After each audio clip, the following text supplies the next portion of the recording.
Hi పిల్లలు, ఈరోజు ద్విత్వాక్షర పదాలు చదవడం ఎలాగో తెలుసుకుందామా? ఇక్కడ నేను ఒత్తులు రాయడం జరిగింది. దానికి సంబంధించి కింద పదాలు రాసిన. ఒత్తు లేనప్పుడు చదివితే ఎలా ఉంటుంది, ఒత్తు ఇచ్చిన తర్వాత అది ఏ విధంగా మారుతుందో మనం ఈరోజు తెలుసుకుందాం. సరేనా? ఇదేంటి? మొత్తం ఏమైంది? చకేరా. ఏమైంది? ఒత్తు లేకపోవడం వల్ల ఈ పదం చకేరా అయింది. మరి ఒత్తు చేర్చిన తర్వాత ఏ విధంగా ఉంటుంది? కాకు ఏ ఒత్తు చేర్చుదాం? కా ఒత్తు. ఇప్పుడు ఏమైంది? అంటే కాకు కా ఒత్తిని ఒత్తి పలుకుతున్నాం కదా ఇక్కడ. చక్కెరా. నెక్స్ట్ ఏమైంది?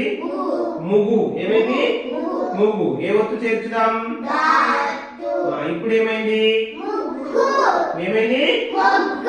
తర్వాత అంటే గాకు గాను ఇవ్వడం వల్ల దాన్ని ఒత్తి పలకడం వల్ల ముగ్గు అయింది. ఓకేనా?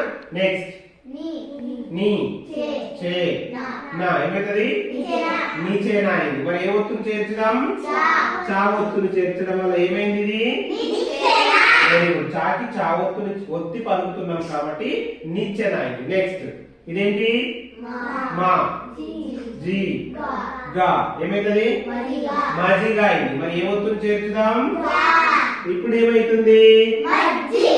Very good. ఇదేంటి? ఇదేంటి? ఏమైతుంది? చెట్టు అయింది. ఏ ఒత్తులు చేర్చుదాం? ఇప్పుడు ఏమైంది? ఏమైంది? నెక్స్ట్ ఇది ఏమైతుంది? లడ్డు అయింది. మరి ఏ ఒత్తులు చేర్చుదాం?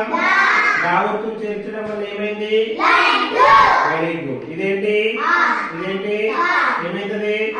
అత. ఏ ఒత్తులు చేర్చుదాం? ఇప్పుడు ఏమైతుంది? ఒత్తి పలుకుతున్నాం కాబట్టి అతాబై ఏమైంది?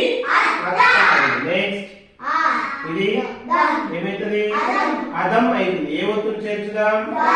గా ఒత్తులు చేర్చడం వల్ల ఏమైతుంది? నెక్స్ట్ ఇదేంటి? ఇదేంటి? ఏమైతుంది? పెను అయింది. మరి ఏ ఒత్తులు చేర్చుదాం? నా ఒత్తులు చేర్చడం వల్ల ఏమైంది? ఏమైంది? Very good. ఇదేంటి? ఇదేంటి? రెండు కలిపి కప అయింది. మరి ఏ ఒత్తులు చేర్చుదాం? పా ఒత్తులు చేర్చడం వల్ల ఏమైంది? కప్ప అయింది. అంటే దీన్ని ఒత్తి పలుకుతున్నాం. పాకి పా ఒత్తిని ఒత్తి పలుకుతున్నాం కాబట్టి కప్ప అయింది. ఈ విధంగా ద్విత్వాక్షర పదాలను మనం ఒత్తు ఇవ్వకంటే ముందు ఏ విధంగా చదవచ్చు, ఒత్తిస్తే ఏ విధంగా చదవచ్చు మనం ఈ రోజు ఈ పాఠంలో తెలుసుకుందాం. సరేనా?